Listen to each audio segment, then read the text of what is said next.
आइए सुनते हैं आज की कथा। संसार भगवान का नाटक है। बोलिए श्री कृष्णचंद्र भगवान की जय, सुखदेव जी महाराज की जय, वेदव्यास भगवान की जय। ओम नमः पार्वती पते, हर हर महादेव शंभु। कहते हैं संसार भगवान का नाटक है। अध्याय है बहुत सुंदर सुंदर। इसमें छोटी छोटी कथाएं हैं जो हमने कथावाचक के मुंह से नहीं सुना है। बहुत सुंदर सुंदर कथाएं हैं, तो मैं सुनाने का प्रयास करती हूँ। सुनिएगा, कोई गलती हो तो क्षमा कीजिएगा। और मैं भगवान से भी क्षमा मांगती हूँ कि कोई गलती शब्द तो हमेशा मेरे मुंह से कुछ गलत निकल जाता है, तो उसके लिए क्षमा चाहती हूँ। संसार भगवान का नाटक है। भगवान सब प्रकार की लीला करते हैं। माखन चोरी करते हैं, अंगुली में गिरिराज गोवर्धन को धारण करते हैं। और भागवत में तो ऐसा वर्णन आता है कि सत्यभामा के पिता सत्राजीत का जब मरण हुआ है, तब भगवान ने रोने का भी नाटक किया है। व्यवहार में सब नाटक करना ही पड़ता है। भक्ति में भूल हो तो भगवान क्षमा करते हैं, परंतु व्यवहार में भूल हो तो त्रास देते हैं। इसलिए कहते हैं कि कभी व्यवहार में भूल नहीं करना चाहिए। अगर कोई ऐसी परिस्थितियां हो, वहां जा कर के हंसना भी नहीं चाहिए, ये व्यवहार कहता है। क्षमा नहीं करते हैं, व्यवहार में बहुत सावधान रहना पड़ता है। सत्राजीत का मरण हुआ है, भगवान ने विचार किया है कि आज थोड़ा रोना ही चाहिए। अगर मेरी आंखों से आंसू न आए तो ये सत्यभामा रोज मुझे सुनाएंगी। मेरे पिता का मरण हुआ है, इनकी आंखों में दो आंसू भी नहीं आए।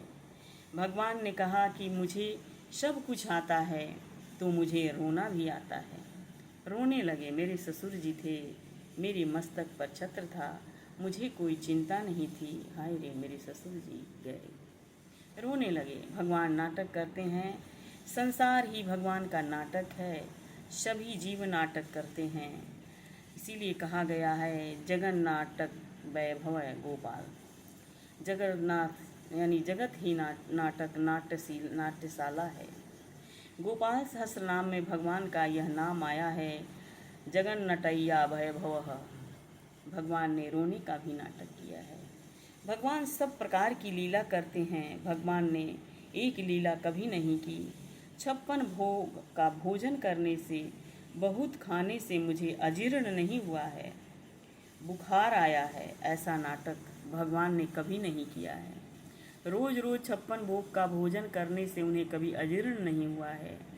अगर 2-3 दिन 56 तरह का भोजन आप ले लें तो आपको खबर पड़े कि क्या होता है। इसीलिए कहते हैं अचित्यम के स्वयं हो जाएंगे, मतलब तबीयत खराब हो जाएगा, अजीर्ण हो जाएगा। भगवान को कभी अजीर्ण नहीं हुआ है। वह महायोगी है। भगवान महाभोगी भी है। भगवान योग और भोग दोनों विरुद्ध हैं। धर्म विरुद्ध भगवान में परिपूर्ण दिखते हैं। इसी से सिद्ध होता है कृष्ण देव नहीं है, सर्वदेवों के देव परमात्मा है। द्वारिका जाने के बाद परीक्षित का जन्म होता है और बालक परीक्षित चारों बाजू में नज़र फेंकता है। कोई आता, यानी बालक जन्म जब द्वारिका चले जाते हैं उसके बाद परीक्षित का जन्म होता है पांडव के घर में। अब जन्म होने के बाद परीक्षित जी जब भी उनको कोई आता था देखने के लिए, तो उसके बाजुओं के तरफ देखते थे, कहीं और नहीं देखते थे, क्योंकि उन्होंने पेट में भगवान का, 4 भुजा वाले भगवान का दर्शन किया था। इसीलिए हर में जो भी जाता था, हर कोई में उन्होंने 4 भुजाएं देखने की कोशिश करते थे। तो कोई भी आता था तो उसको निहारते थे। मैंने स्वप्न में 4 हाथ वाले तेजस्वी पुरुष को देखा था। वह कहाँ है जो सभी में भगवान को देखता है, सभी में भगवान को शोधता है, परितः इच्छित है, यानी भविष्य वर्णन किया है। बालक का नाम रखा है परीक्षित। परीक्षित महान ज्ञानी भगवत भक्त हैं। 12वें अध्याय में इस कथा का वर्णन आया है। ये बहुत सुंदर कथा है, छोटी सी है लेकिन बड़ा प्यारा कथा है। इसीलिए परीक्षित नाम पड़ा है कि वो सभी में परीक्षा के दृष्टि से देखते थे कि 4 भुजा वाले जो हमको दिखे थे पेट में वो कहाँ हैं, वो अभी तक नहीं आए।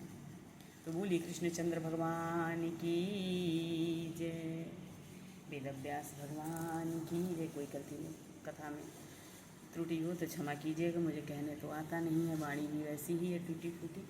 तो आप एक बार इसको ज़रूर सुनिएगा।